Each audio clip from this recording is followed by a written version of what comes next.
Hello, everyone, and welcome to another episode of the Nothing to See Here podcast. Hi, it's Frankie. It's Hannah. So, I have a little bit of a confession to make. Oh, no. Is this about you torturing us yesterday? No, but let's talk about that first before I make a confession. No, make your confession No, first. I want to hear the confession. Absolve your sins. So, I think I had mentioned this last night. Last night, GOT7 had a concert in Korea. Yes. Hence, my name is GOT7 for tonight. It's not. It is on my thing. It just says Amanda on mine. You are Amanda Martella. I'll leave and come back. It says, Please do look, not. Hold on, let me send it to you. That's what it says on my thingy. Good Lord, I believe it says it on your thing. Do not leave and come back. If you leave, we're just recording without you. That's fine. So last night was GOT7's concert. And it started at 2 a.m. Technically it was 4 p.m. there, 2 a.m. here. Normally a K-pop concert's around 3 hours, so I was expecting, getting to bed at 5 o'clock. This thing didn't end until like 6:30 a.m. So I slept until like 2 today. Which means I did not watch our thing today. Are you serious? I'm dead serious. You didn't watch it. No, I had a GOT7 concert. But you got up at 2, so like, that's 6 hours to watch it. Yeah, and then I had to go run errands. I think she needs to finish the ranch soda. She probably dumped it already. Yeah. God damn it. You guys threw that out last night. I did put it on, and I watched the first, 30 minutes, and then Mom was like, hey, wait, you should have opened with that. I wouldn't have given you much shit. You said I didn't watch it. I thought you meant you didn't watch any of it. No, I didn't watch all of it. I wouldn't have given you any shit if you just said I couldn't finish it. Yeah, you watched the vast majority of it. This is all on your wording now, Amanda. God. I want to take back all the shit I gave you. You watched 3/4 of this episode. Yeah. Yeah, thank you. You gotta start with that, Amanda. Well, you guys, I don't know. I feel like you would have given me shit regardless, so. I would not have given you shit if you said you had watched 30 minutes of it. No, and then I was late because I was watching it and I got distracted. My phone was in my bedroom charging. I'm fine with you being late. If you had said why you were late and that you were watching it and you had watched 30 minutes of it. Mm-hmm. It's not like you missed much in the last 15. 10 minutes. Yeah. Okay. It was only like a 40, 45 minute episode. But Amanda. You put this upon yourself. I'll leave, bitch. If you leave, I gotta threaten you now, because this is the third time you said you'd leave. If you leave, I'm gonna make Monique permanent co-host. Peanut Gallery. Ooh. She wouldn't do it. She gets to pick a topic, though. Fourth co-host. She wouldn't do it. I know. She has her fans to think of. Yeah. The Salty Squad would love it. She does not like that name. She likes Roasties better. Well, Roasties. Too bad. The fans voted. She's got number one fan, The Detective and Friends, to think of. That's her number one fan? That's the person who left the comment on the episode. I love the Peanut Gallery. Shout out to them. Shout out to The Detective and Friends. Anyway, let's talk about you torturing us. Yeah, you guys can talk about that. I have a headache now because you guys gave me shit. And I found out that you gave me shit for not... For no reason, because you use the wrong words. This is why the English language is important, folks. Amanda tortured us last night. We played soda pong. I will never mentally recover. Amanda, we talked about this a little last week when you mentioned the sodas that you had purchased. And so we played soda pong. We played 2 rounds of it. You had enough for 4 rounds. She wanted us to go 4 rounds. But 2 rounds... Well, 2 rounds lasted forever because none of us are particularly good. And also, we were not playing Katie on... is very good. Yeah, well, Katie was very good. But we also were playing on a tiny table, so I don't feel like we had a proper experience. You're correct. It's supposed to be 8 feet long. Yeah. But when we played and we got all the bad sodas, they were all drank and not enjoyed by most. I'd like to point out that not all of them were bad. I had an equal number of 5 and 5. 5 goods, 5 bad. Yeah, that's true. And I just want to say that some of those sodas are torture devices. Let me go through the sodas that you guys drank. I already want to vomit thinking about it. How was everybody's stomachs today? It was horrible. Good today, but it was fucking bubbling last night. It was terrible the whole drive home. Coffee cake soda. That one was fine. It was boring. That one was weird, but not bad. Peach soda. The peach soda that Frankie, you love that one. Brownie caramel cream. Root beer. I don't remember that one. That was the one that was supposed to be brownie flavored, but was just caramel flavored. I don't remember it. It was the root beer that was caramel flavored.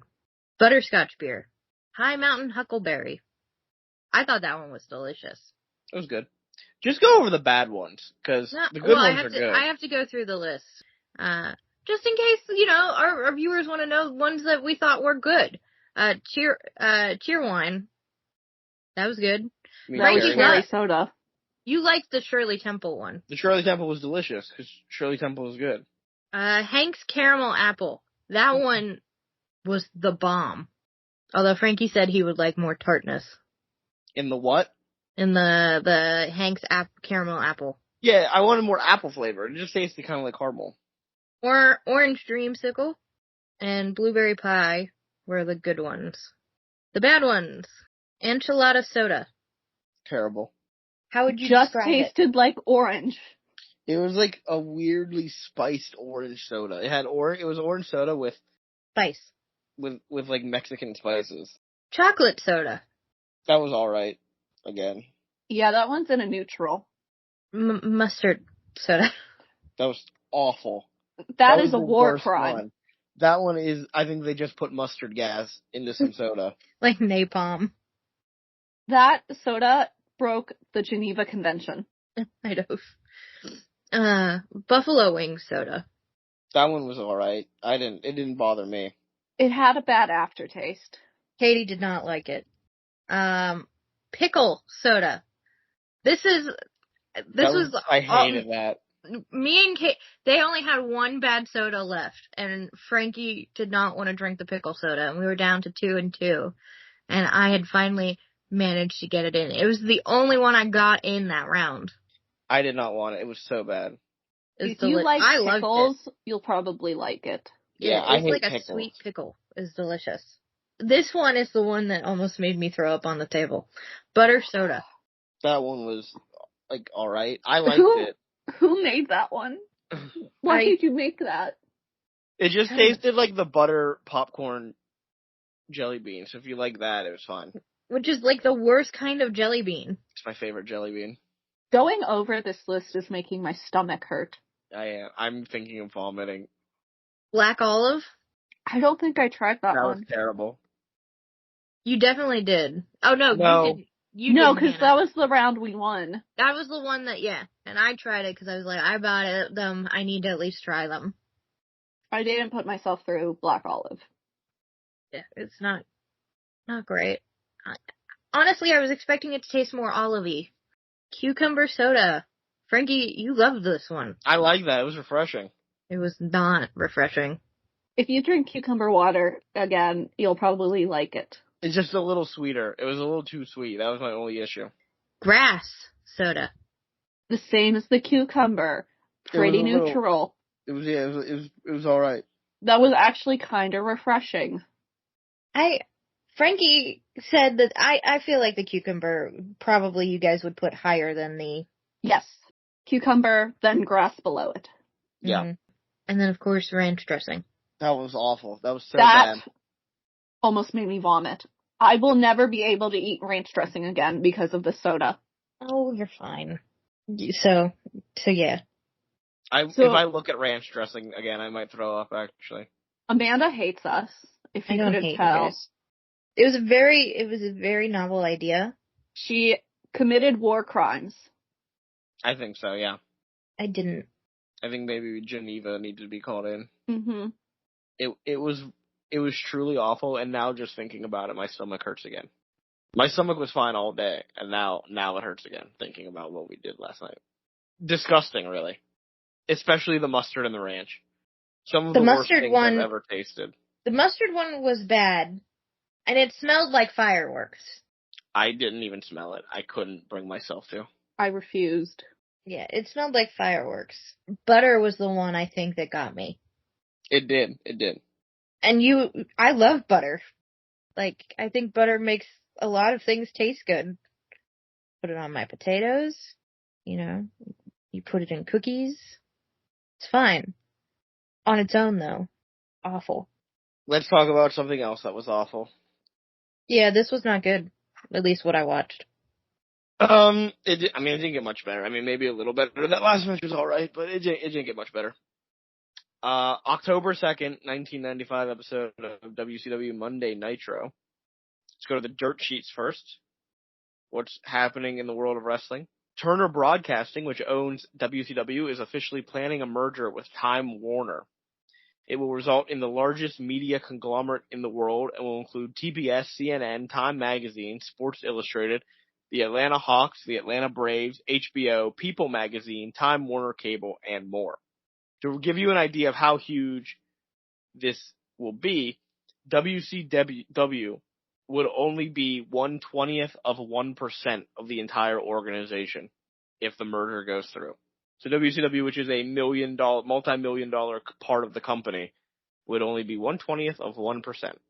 I will let you guys know right now, the merger will go through, and we'll see how this impacts WCW. You're talking like we don't know that this merger goes through. I don't know. Maybe you didn't know. I did. So I'm like, yeah, they own everything, basically. Amanda, did you know that Time Warner merged with Turner? No. You probably said something akin to it, but I don't pay attention. Last week's episode of WCW Nitro was the first live head-to-head battle between Monday Night Raw and Monday Nitro, and it was a clear victory for the WWE. Raw got a 2.7 rating to WCW's 1.9. A week after being fired by WCW, Stone Cold Steve, well, he's not Stone Cold yet, he's just Steve Austin, appeared at ECW and will be on ECW TV this coming week. 6 weeks away from being recovered enough from his injury to wrestle, but he's also looking to work at All Japan. In his first promo at ECW, Steve Austin mocked Hulk Hogan by calling himself the Stevester and said Steve-O-Mania was running wild. I love that for him. So this bit of news has a little bit of backstory to give you guys. Back in the old days of wrestling, the NWA champion would travel around to each territory and defend the NWA world title. But there were multiple versions of the NWA United States title, with pretty much every region having its own U.S. title.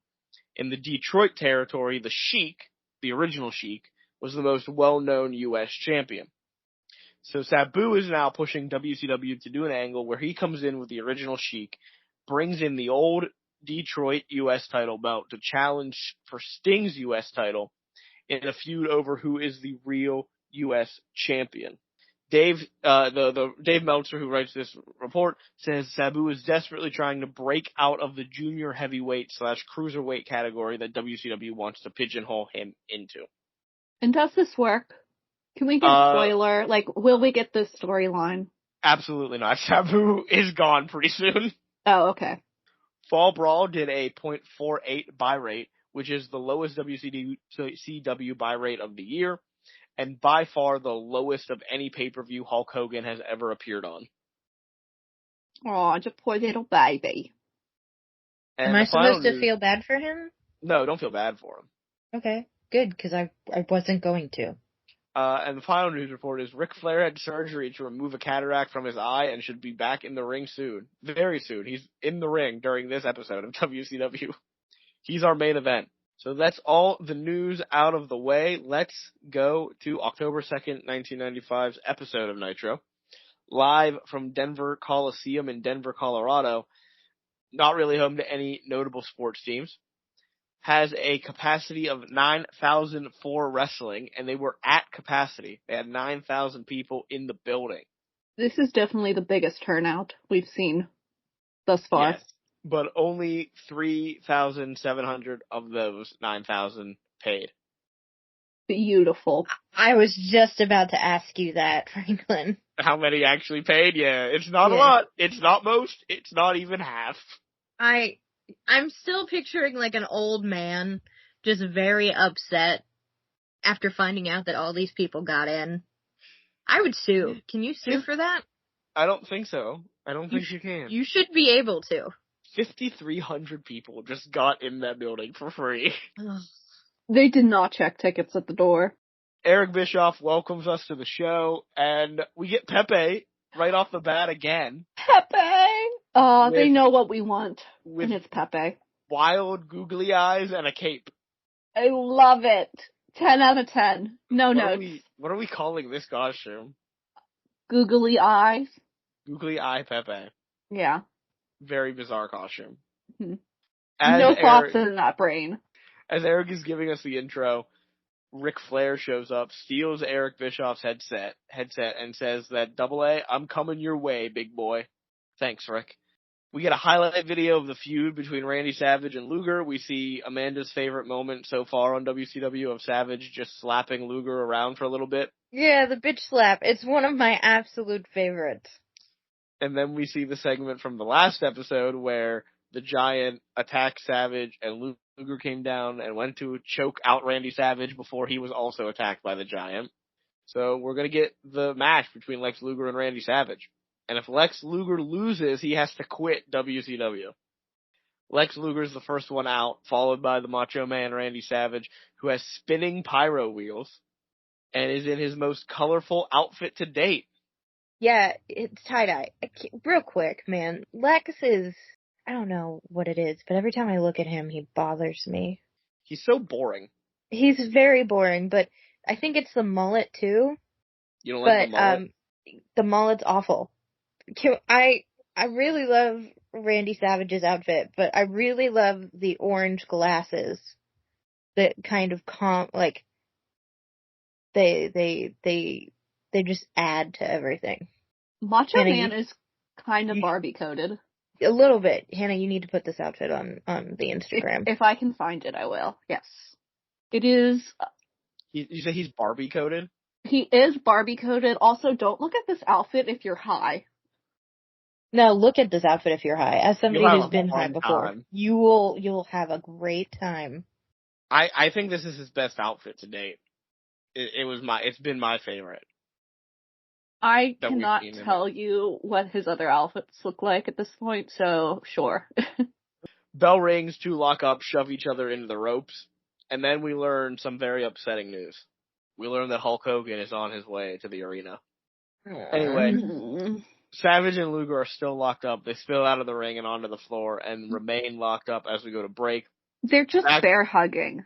They are. They're holding on to each other for dear life. Before they even started, Randy Savage took off his glasses and just stared down Lex Luthor. And that was the funniest thing ever. Randy's so good at everything he does. God. Mm-hmm. Back from break, we get an ad for Halloween Havoc, promoting our double main event of the monster truck battle on the roof of the building, and then the Giant versus Hulk Hogan for the WCW World Title. And the tagline they're going with is the man becoming the monster, and the monster becoming the man.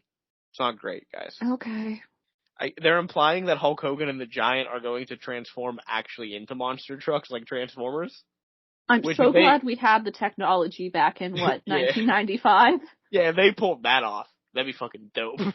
We get back to the actual match, and Randy is back in the ring, Luger slowly making his way back in, and they lock up again. I love that we've missed half of this match. Oh, yeah. I'm fine with it, because it's a Lex Luger match, and he never does anything that impresses me. Lex Luger shoves Savage, then flexes, and then he slaps Randy Savage.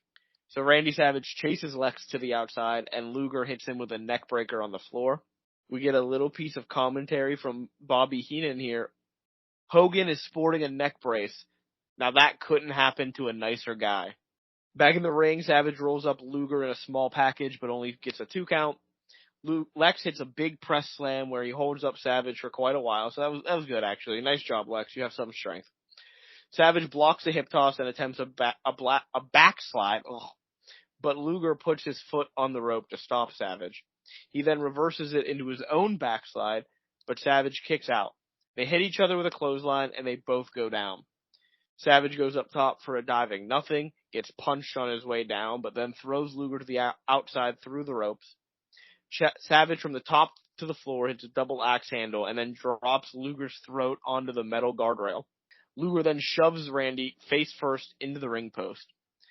Back in the ring, Savage hits Luger with a knee to the back and then throws Luger into the referee, taking the ref out. Rip.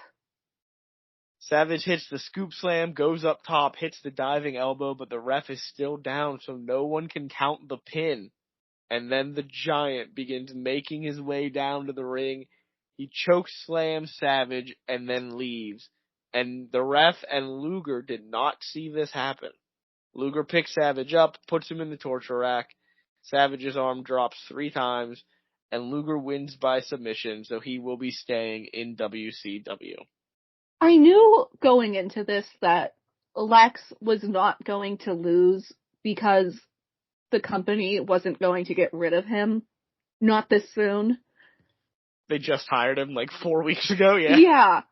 But like, couldn't they at least let him win fairly? We have never seen this man win at a fair fight. Lex Luger hasn't won a single match on our show. Yeah. Except for the War Games match. Like, all his fights get interrupted, or he wins just through some technicality. It is upsetting. It is upsetting that they're like, hey, look how good this guy is, but he can't win on his own. Mm-hmm. He needs these bumbling buffoons from the Dungeon of Doom to help him out. Even though, I mean, I guess the Giant is the least clumsy of the rest of the Dungeon of Doom. Yeah. But still. We come back, we get a preview for WCW Saturday night. Flying Brian and Arn Anderson will take on Bunkhouse Buck and Dirty Dick Slater. We learn that Johnny B. Bad did not have his U.S. title match with Sting. He just, I guess, didn't show up, so we're going to learn what happened there. And then Hacksaw Jim Duggan will face Big Bubba. And now coming out is Disco Inferno. No, actually, they show the commentators first. They show the commentators, and then Disco Inferno's music plays. No, Pepe is there, and he's Pepe in Mongo's. There? He is in Mongo's coat. He looks like a little baby kangaroo, and it's adorable. I didn't see Pepe there, so I didn't make the note. Oh, no, he's in Mongo's coat. He looks like a little baby Joey. It's so cute. Anyway, yeah, so now the commentators are there talking about the next match, and Disco Inferno's music starts playing, and they're confused. He's not scheduled to be out here. Don't come out. Leave, please. Why is he there? No one wants to see you. He can't dance. I don't know. He's doing some disco moves. He's doing he's doing the hustle. Is that what it's called? I don't care what he's trying to do. I believe it is the hustle, frankly. Thank you, Amanda. Yeah, he was not doing good. The hustle. Amanda, what do you think of Disco Inferno's hustle? I mean, it is the hustle, and the hustle is a line dance. It's a line dance? But my opinion on the hustle is that it's awful and it never should have been created in the first place. Oh no, Amanda's not even a fan of the hustle. No, I'm not. Are you not a fan of disco? You don't like the Bee Gees? You don't like John Travolta? No, I don't. I don't like disco. I wasn't around for it, so like it's not my time. So this character isn't doing it for you? No, God no. So he is just on top of the stage doing the hustle and dancing to he's doing his best. Why do I sound like I'm defending Disco Inferno? I don't like him. His best is not good enough. Get him out of here. Well, fortunately a hero steps up to save the day. Eddie Guerrero comes out, yells at Disco Inferno, and Disco leaves. I don't know who this new man is, but I respect him. I fucking love Eddie. I don't know if you guys are gonna love Eddie as much as I do, but man, I love Eddie Guerrero. Rest in peace, Eddie. His opponent tonight is going to be Dean Malenko, the man of 1,000 holds. They show us highlights from WCW main event where Eddie Guerrero hit the frog splash on Jushin Thunder Liger to earn the right to fight Dean Malenko tonight on Nitro. So they lock up. Dean shoves Eddie into the corner. Eddie shoves Dean down. Dean immediately kips up.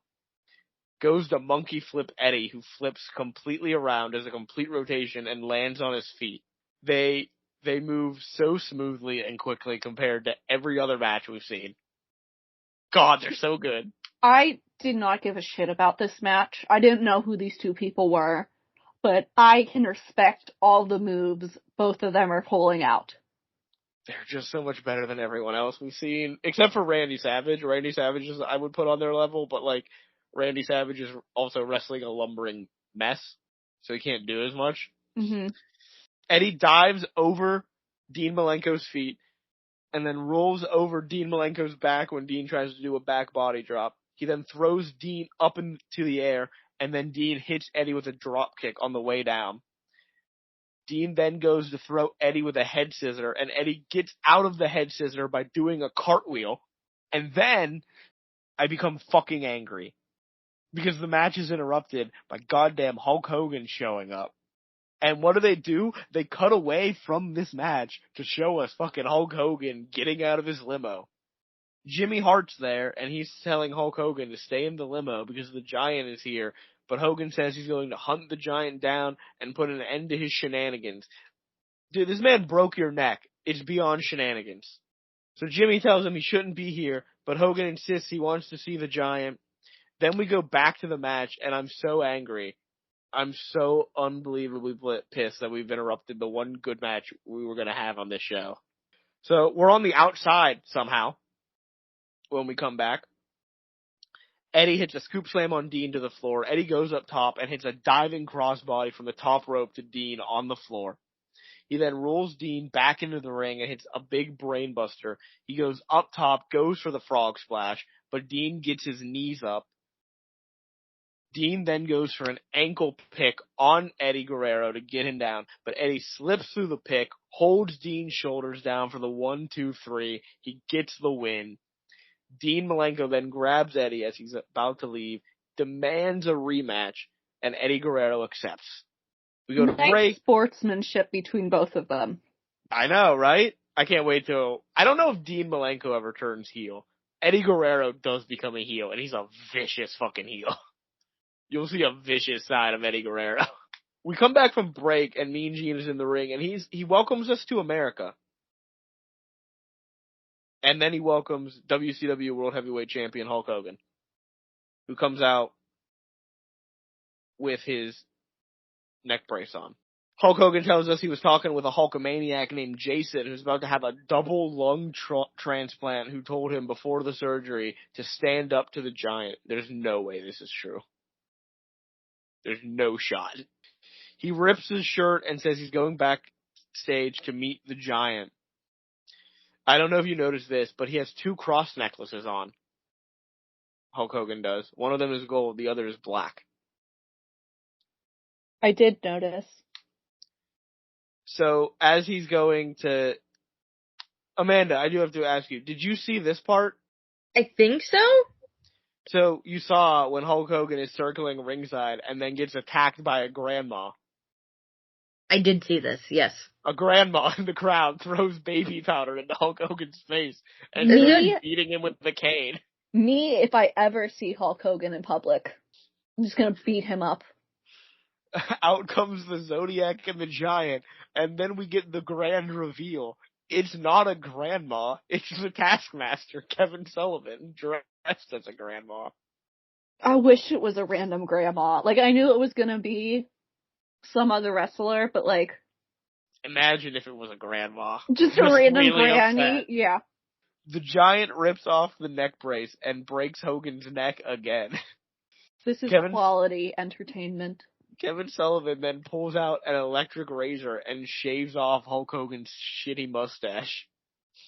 The tag champions, the American males, come out to help, but they both get hit with a choke slam. And then the Nasty Boys come out, and they both get hit with a choke slam. And then Kevin Sullivan goes to cut Hulk Hogan's hair. And Bobby Heenan on commentary is just laughing his ass off.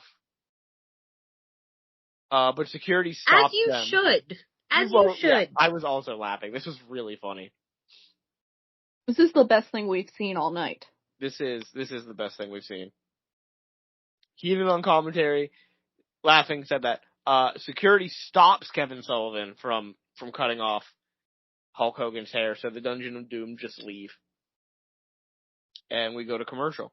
Where I lost, like, I guess I didn't lose, but like where I stopped, bleach blonde haired guy in a yellow diaper, basically.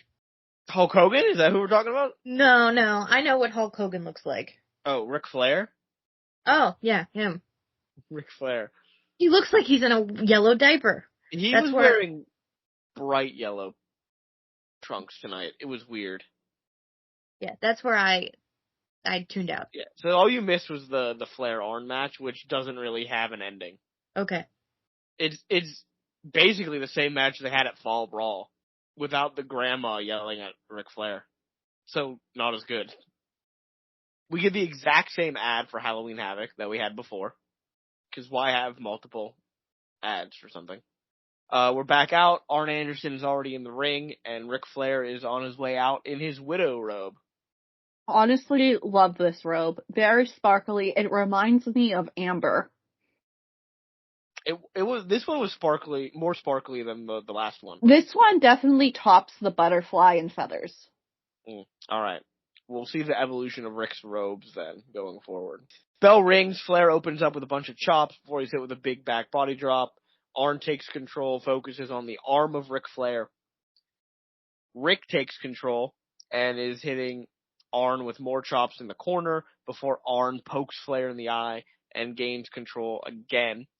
He whips Flair into the corner, who does his flip over, runs to the side, grabs Arn, pulls him out of the ring, whips Arn into the guardrail, and just starts chopping him again. Arn Anderson pokes Flair in the eye again. The one he just had surgery on? Yeah, maybe this is why he had to have surgery, because Arn Anderson keeps fucking poking him in the eye. Arn back body drops Flair onto the floor. Flair's thrown back into the ring, and he begs Arn not to hit him, so Arn immediately stomps into his chest. Oh, no. Then Flair pokes Arn Anderson in the eye. But before he can do much, he's hit with a big AA spine buster. Arn goes for a pin attempt multiple times off of that, but Flair keeps kicking out, and Arn goes back to taking out Flair's arm. Flair gets out of a sleeper hold and locks in, or Flair gets out of an arm hold, locks in a sleeper, but Arn gets out of that and locks in his own sleeper. Flair hits a side suplex to get out of the sleeper hold and then just starts punching Arn in the face, which is a good strategy. Flair locks in the figure four, but Arn is able to grab the ropes, forcing the break. Arn rolls outside. Flair goes up top, dives into a punch to the stomach. Arn goes for a pile driver on the outside, but Flair reverses it into a back body drop and rolls Arn back into the ring. They do the same spot that they did at Fall Brawl, where Arn goes for the DDT, but Flair holds onto the rope so he doesn't go down, and Flair jumps on Arn and starts punching him in the face again. Arn goes for a diving move from the second rope, but jumps into a chop. Flair locks in the figure four again, but out comes Brian Pillman. He hits a splash onto Flair. He and Arn take down Flair and just start beating him up. I think Ric Flair won by DQ, but they never really announced who the winner of the match was. So we're back from break, and Eric Bischoff tells us that next week, Nick Bockwinkel, the commissioner of WCW, has given Flair a steel cage match against Arn Anderson. We will also have the return of Sting next week. Sting will face the Shark. Sabu will face Mr. JL, and Road Warrior Hawk will face Big Bubba. So we're scheduled to have 4 matches next week as opposed to the 3, so I'm sure they'll all be excellent quality matches. And that's the end of the October 2nd WCW. So Amanda, you watched all the good stuff. That was good. You watched all the important stuff. Much better, thank you. So I was listening to our episode that we put out this week, and I was listening to the episode before that to try and catch up on what had happened. And Amanda, you brought up a good point on those episodes. I bring up a lot of good points. I'm so glad that you guys have started to notice. You brought up a point about how sometimes all the matches are bad. Mm-hmm. And you're right. All the matches are bad sometimes. So I'm gonna change it. It's no longer gonna be match of the night. You can have a match. This can be a match of the night if you would like, but it will be a segment of the night. What was the best segment on the show? Just Randy Savage coming out in his gear. Randy Savage coming out in his gear. That's it. That's all I have for you. That's all I can give. You didn't enjoy the grandmother beating up Hulk Hogan? It was great, but I knew it wasn't a grandmother, so it didn't count for me in my heart. Yeah. You wanted a real grandma. I wanted somebody really beating him up, just a random grandma. Yes. I don't know if we'll ever get that, to be fair. Hannah, what was your segment of the night? I'll make it an actual match. I'll say the second match because there was some good athleticism. Eddie and Dean Malenko. Oh. Yeah. Like, we didn't get to see most of it, but what we did see, they were doing the absolute most. I'll give it to Eddie and Dean as well. I love that match, even though we didn't get to see most of it because fucking Hulk Hogan had to be there. I can't wait till we get some of this stuff with Dean Malenko. I think you guys will love it. Honestly, I doubt it. Some of it is really funny. Comedy gold from good old Dean Malenko over there. Who's your MVP? Randy Savage. All right, Randy Savage, MVP for the fifth time. Is he really? He's been MVP for us 5 times. Hannah, your MVP. I am giving it to Eddie and Dean. Both. Yeah, joint, because, again, they did the absolute most. And they also were good sportsmen at the end. All right. They gave each other a handshake, and they're like, rematch, and the other guy said, sure. They were nice boys. Mm-hmm. Proper gentlemen. I'm gonna give the MVP of the Giant again. What a fucking man that was. I hate what he did to Randy Savage and costing him the match against Lex, but man, the Giant was having some fun tonight. He hit 5 choke slams tonight, and he re-broke Hulk Hogan's neck. Gotta give it to him. Gotta give it to the Giant. He's doing some good work. And Hannah, our final little ranking here. Where are we putting Googly Eye Pepe? Can I hear the list? Yeah, he does not. There's no way he beats Devil Pepe. Yeah, so number 1 is Devil Pepe. Number 2 is Bandito Pepe. Number 3 is Saddle Pepe, and number 4 is Yeehaw Pepe. I think it beats Saddle Pepe, but I don't think it beats Bandito Pepe. That's just my opinion. Well, guess what? This is my list and my list alone. And Googly Eye Pepe goes in the top spot. The number 1? Really? Yes. That's absurd. Oh my god. I know this is your list, but I gotta say I agree with Amanda here. Thank you. No. Googly Eye Pepe is number 1? I couldn't even tell what the costume, I couldn't even think of a name. It was googly eyes. That dog, there is no thought behind Pepe's eyes, and this just amplifies it. Why does he have a cape? What's the why cape not? for? Why not? That's absurd. That's an absurd ranking. Mm-hmm. Hannah, I just gotta let you know. Fight me. This is the most I've disagreed with the ranking since Amanda put Fun and Fancy Free at number 4 on her Disney project. Did you You didn't disagree with it that hard. I know, but like that's the only ranking I think you've had that I actually disagreed with. The rest of your ranking, I'm looking at the Disney list now. The rest of that list is pretty good. Thank you. Well, that's it for this week of WCW. I really hope the next week is a little better. This week kind of did nothing. Like, there was no real story development. I guess that's what happens when you don't have a pay-per-view until the end of October, and you're not using some of your guys. I will say we do get all 4 of those matches next week. We do get Sting and the Shark, Sabu and Mr. JL, Big Bubba and Road Warrior Hawk, and Arn Anderson and Flair in a steel cage match. But the longest match is 4 minutes and 44 seconds, so not a lot of wrestling. This is absurd. Spoiler, Hulk Hogan will be on next week. God damn it. And it looks like it's funeral Hulk Hogan. He's wearing black. If Is it only because that he's was dying? Oh, If only. maybe. If only that was the end of his wrestling career. Yeah, Amanda, we can only hope.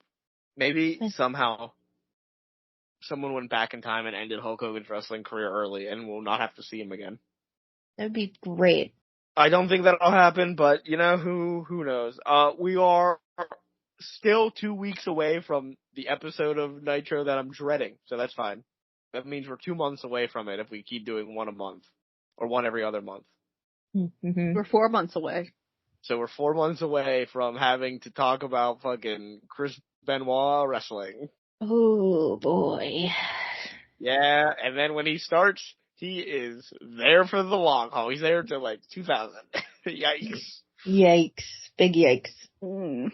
So let's hope that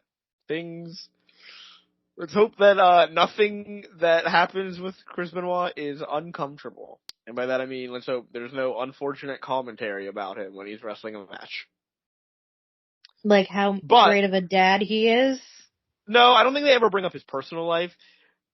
It will get awkward at one point. I will tell you this. He has a feud where, I don't think we've met Woman yet. Have we met Woman? There's a Woman? character just named Woman. No. Mm-hmm. Yeah, so Woman eventually marries Chris Benoit, and that is his wife who he murdered. Really? Like yeah, the real... it's the real Woman, yes. The real live person. She's married. She's currently at this point in our timeline, she's married to Kevin Sullivan. Kevin Sullivan, they say the people at the time said he booked his own divorce because he's in charge of the booking committee at the time, and he books a storyline with him and Chris Benoit where Chris Benoit steals Woman away from him, and then Nancy left Kevin Sullivan and married Chris Benoit, and then Chris Benoit murdered her. So we'll have to see them. So we'll have to see them together, which will be very awful. But that is not for a long while. And next week we'll have a lot more fun to talk about. Amanda, you're in charge next week. Am I? Oh, I am. You are, because it's a Scooby-Doo episode. And what are you going to be taking us through, Amanda? Guys, it's Zombie Island time. It's terror time again. I'm so ready. I'm so excited. Amanda, you have that, and then you have another big hitter, not right after that, but you have that and Cyber Chase. You get the bookends of this era of Scooby-Doo. Mm-hmm.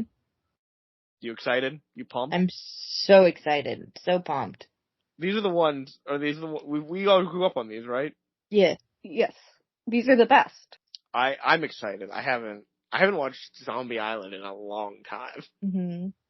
So, yeah, next week, Amanda, you will take us through Zombie Island. I will. A guided tour of the island. You're going to show us where all the good zombies are. Okay. But, you don't want to show us where the good zombies are? I don't think there are good zombies in that. I don't know if there are. Maybe there are, or there not. There's not. I remember correctly. No good zombies. Let's wrap this up, because I'm losing steam. As you can tell by my good zombie joke. Mm-hmm. Not my best work. No. All right. We are currently on YouTube and Spotify. If you would like to... I'm already messing it up. Damn. We are on YouTube and Spotify. If you're listening to us on YouTube, please remember to like, comment, and subscribe. Hit that bell for a notification each time an episode is uploaded. If you're listening to us on Spotify, remember to follow the show and leave a rating and review. It helps us out immensely if you do so. No matter where you're listening. Oh, answer the episode question. The episode question. I got a perfect question. Does Googly Eye Pepe deserve to be the number one Pepe? Yes. Yes or no? Yes. 2/3 say no, but whatever. It's Hannah's list. What I say goes. It is Hannah's list, but the fans will be on our side. Yeah.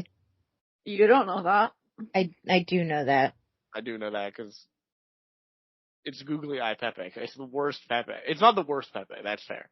Yeehaw Pepe and Saddle Pepe are worse, but I can't believe you actually. I'm disappointed in you. In fact, I don't know if you should be a dog owner. Whoa! Yeah. I would have even been willing to put him up above Bandito Pepe. But Devil Pepe? Devil Pepe was amazing. Devil Pepe is iconic. I don't think you've had a good look at Devil Pepe in a while.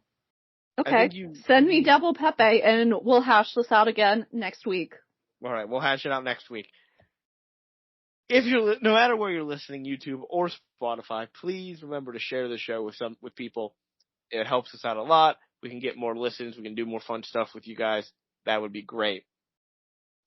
If you want to send us an email asking us a question that you would like us to answer, giving us ideas for episodes, giving us any comments you have about our episodes, you can do so over on, you can send us an email over at Nothing to See Here podcast at gmail.com. As always, here is spelled Hear.